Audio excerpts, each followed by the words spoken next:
Hello friends, இது வந்து Friday ஈவினிங்க்கான video தான். ஈவினிங் வந்து பூஜை பண்ணிவிட்டு அதுக்கப்புறம் டிஃபன் வேலையெல்லாம் முடிக்கிறதுக்கு முன்னாடி சரி காய் வாங்கிட்டு வந்து வச்சிடலான்னு சொல்லிவிட்டு காய் தான் வாங்குறதுக்காக, ஏன்னா எல்லாமே காலி ஆயிடுச்சு, தீர்ந்துடுச்சு. சரி லாஸ்ட்டாக ஃபினிஷ் பண்ணதுக்கப்புறம் தான் ஃப்ரிட்ஜிலேருந்து எல்லாமே காலி பண்ணதுக்கப்புறம் தான் வாங்கி தருவார். அதுக்கு முன்னாடி 2 காய் 1 காய் இருந்தால் கூட வாங்க மாட்டாங்க. எல்லாமே முடிச்சு விட்டு அதுக்கப்புறம் தான் வாங்கி தருவார். சரி அதனால தான் இருந்த காய் எல்லாத்தையும் செஞ்சு முடிச்சுட்டு இன்றைக்கி போயிடலான்னு சொல்லிட்டு கிளம்பி பாதி தூரம் போயிட்டோம். நல்ல மழை. சரி திரும்பியும் வர முடியாது, போயிட்டோம் இவ்வளோ தூரத்துக்குன்னு சொல்லிட்டு போயிட்டோம். உள்ளே ரீச் ஆகிட்டோம். அங்கே வந்து கொஞ்சம் மழையாக இருக்குதுன்னு சொல்லிட்டு எல்லாத்தையும் கொஞ்சம் ஏற கட்ட ஆரம்பிச்சிட்டாங்க எடுத்து வைக்கிறதுக்கு. அதனால் ரேட்லாம் கொஞ்சம் பார்த்து வாங்க முடியல. பட் அங்கே கொஞ்சம் கம்மியாக தான் இருக்கும் எல்லாமே. நம்ம எப்போவுமே இங்கே நார்மல் கடையில் வாங்குறத விட மார்க்கெட்டில் வந்து ரொம்பவே கம்மியாக இருக்கும் ரேட்டுங்க. அதனால தான் நாங்கள் அங்கே மாதத்துக்கு வந்து ஒரு 2 டைம் போனாலே போதும் எங்களுக்கு. ஒரு 1000 ரூபாய்க்கு தான் வாங்குவோம் ஃபஸ்ட் டைம் போகும்போது. ஃப்ரூட்ஸு, காய்கறி எல்லாமே சேர்த்து 1000 ரூபாய்க்கு தான் வாங்குவோம்.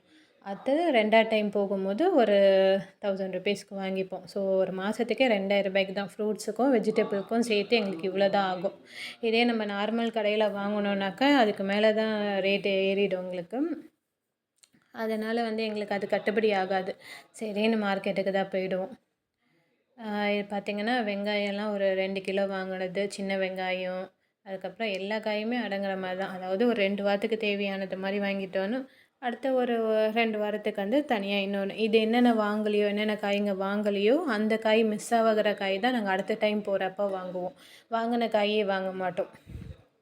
அதனால் வந்து பார்த்து தான் இது பண்ணுவோம். எப்போவுமே பார்த்து பார்த்து ஒவ்வொன்றா ரேட்லாம் பார்த்து வாங்கின்னு இருப்போம். இன்றைக்கி அவங்க மழையில் எந்த ரேட்டுமே பார்க்க, சரி பார்த்தா தக்காளியெல்லாம் நல்லா ஃப்ரெஷ்ஷாகவே இருக்கும். அது வெளியே வந்து மார்க்கெட்டுக்கு வெளியே கூறு கட்டி வச்சுருப்பாங்க. அது வந்து நம்மளுக்கு 1 நாள் 2 நாள் தாங்காது, அவ்வளோதான். அதுக்கு மேலெல்லாம் நம்மளுக்கு வராது தக்காளி, வெங்காயம் எது வாங்கினாலும். அதே நம்ம மார்க்கெட் உள்ளே போய் வாங்கினோன்னாக்கா நல்லா இருக்கும், ஃப்ரெஷ்ஷாக இருக்கும். ரேட்டும் வந்து நம்மளுக்கு நல்ல கம்மியான ரேட்டாக தான் இருக்கும். அதனாலேயே சரின்னு நாங்கள் உள்ளே தான் போய் வாங்குவோம். இங்கே எங்களுக்கு வந்து பக்கமாக தான், ஒரு ஸ்டாப் தூரம் தான். 1 கிலோமீட்டர்னு வச்சுக்கோங்க, அவ்வளோதான் தூரம் எங்களுக்கு மார்க்கெட்டுக்கு. ஸோ மெயினாக வந்து மார்க்கெட்டுக்காக தான் நாங்கள் இந்த வீடே பார்த்தோமே. அதாவது கிட்ட இருக்குது எல்லாமே, பஸ் வசதி, மார்க்கெட்டு எல்லாமே பக்கமாக இருக்குதுன்னு சொல்லிட்டு தான் இந்த வீட்டிலையே நாங்கள்